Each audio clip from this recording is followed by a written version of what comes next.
The first area is scriptural, A-L. I'm not going to say scripture. Scriptural. The second area is historical. Oh, that's right, the thing is missing. Scriptural, historical. Now, under historical, I'll just put the 7 up for the time being. Political.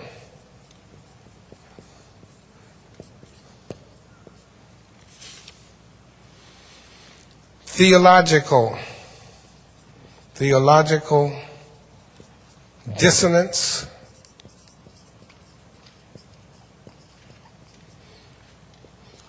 Ethnocentric ignorance.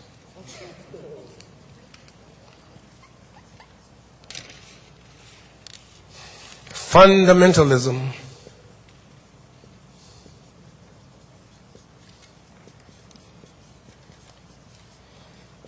And attitudes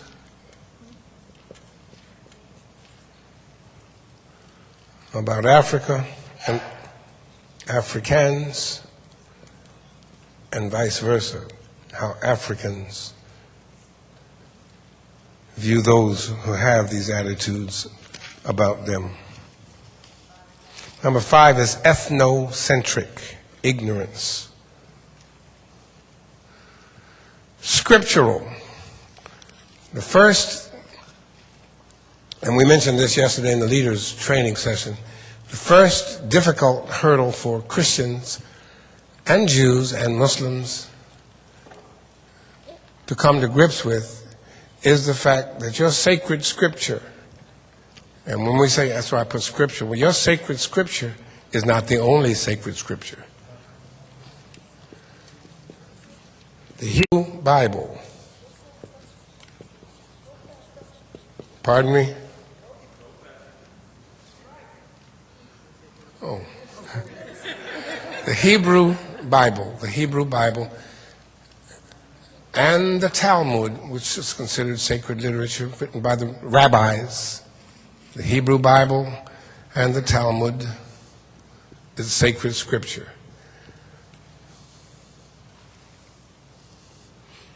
We looked at it yesterday. When Jesus was alive, that was the only Bible there was, from Genesis to Malachi. The Christian Bible is scriptural and feeds into what is called sibling rivalry. It is rabidly anti-Semitic and blames the Jews for killing Jesus. But that's not the only sacred text. The Quran is a sacred text. And as we shared yesterday in the leadership training, this right here shows you, once you get into historical chronology, that there's no such thing as sibling rivalry, because there is no Islam, there is no Quran, there is no Muhammad till 500 years after Jesus is crucified, buried, and raised from the dead. So they wasn't fighting back when Jesus was alive. Nor were they fighting as Christians and Muslims when Jacob and Esau were alive, because there wasn't no Muslims. But we skew those timelines all up and try to make it, that's where the fight goes back to. And there are some historical chronological things found in these sacred texts that we look at in just a moment. And another sacred text, the Kabra Negast.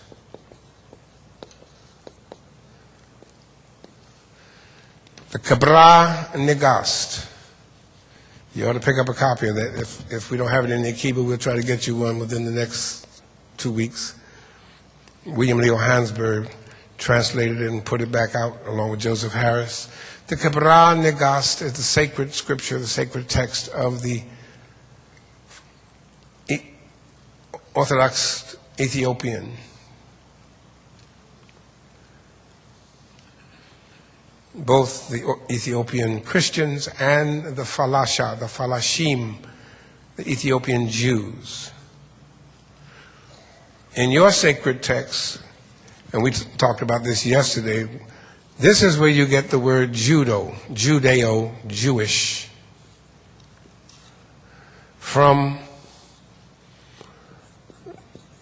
one of those kids of Jacob's named Judah.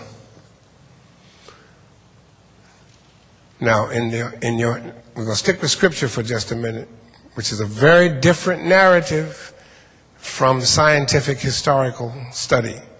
It's a sacred story. And sacred stories, these are different genres altogether. You cannot talk about a sacred text in the same way you're talking about a history of the United States of America text. They both have different kinds of foci. They both have different reasons for being written. This one has to do with a matter of belief. This one has to do with a matter of setting the record straight, chronology, in terms of on what day was the Declaration of Independence signed, in what city, by whom, who were the signers, that kind of historical fact, which is very different from what a sacred text is doing. In the sacred texts, this whole notion of Judeo-Christian comes about as a result of the story told about the Hebrews, the Habiru, in their sacred text. Abram, A-B-R-A-M, Abram, whose name is changed to Abraham by God. His wife Sarai, whose name is changed to Sarah by God, have the first part of the sibling rivalry in the sacred texts, have a child by an Egyptian woman, Hagar. We call her Hagar. And her child, Ishmael, is the firstborn.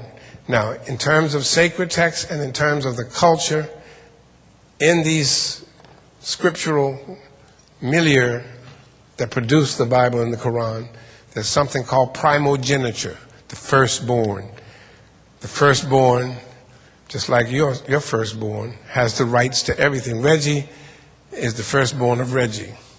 Now, Reggie can love Matthew and Joy all he wants, but as the firstborn, when he dies, everything goes to him. It's up to him to make sure Matthew and Joy don't get cheated, because he's the firstborn. Who's the firstborn of Abraham? Ishmael. Primogeniture. P-R-I-M-O-G-E-N-I-T-U-R-E. The firstborn of Abraham is Ishmael. So all the people of Kemet who use those sacred texts say that all this belongs to us. We were the firstborn. Now, they ain't Muslim. Ain't no Muslim yet. Please understand, there's no Muslim at this point in history. It's just that they're Arabs. They're Egyptians, as a matter of fact. And remember, we saw yesterday the word Egypt and the word, well, there are three things we talked about yesterday as it pertains to sacred texts. The word Egypt is a Greek word, Aegyptos. Aegyptos. That is a Greek word given to the land where these people lived. The Canaanites lived in Kemet. The people who lived here did not call their country Egypt. The Greeks named their country Egypt. The people of Cush did not call their country Ethiop, which means black face, or Ethiopia. The Greeks gave it that name. And when the Greeks gave the name Aegyptos and the name Ethiop to those people, they did not mean what you see on your maps when you look at the Berlin Conference carving up of Africa in the 1800s. Those are European designations. Ethiop meant everybody black. To the Greeks, you're Ethiopian, you Ethiopian, you Ethiopian, everybody's Ethiop, black. You could be from Sudan, you could be from what today is Nigeria, you could be from Angola. If you're black, you're black. You're Ethiop, to the Greek. All right.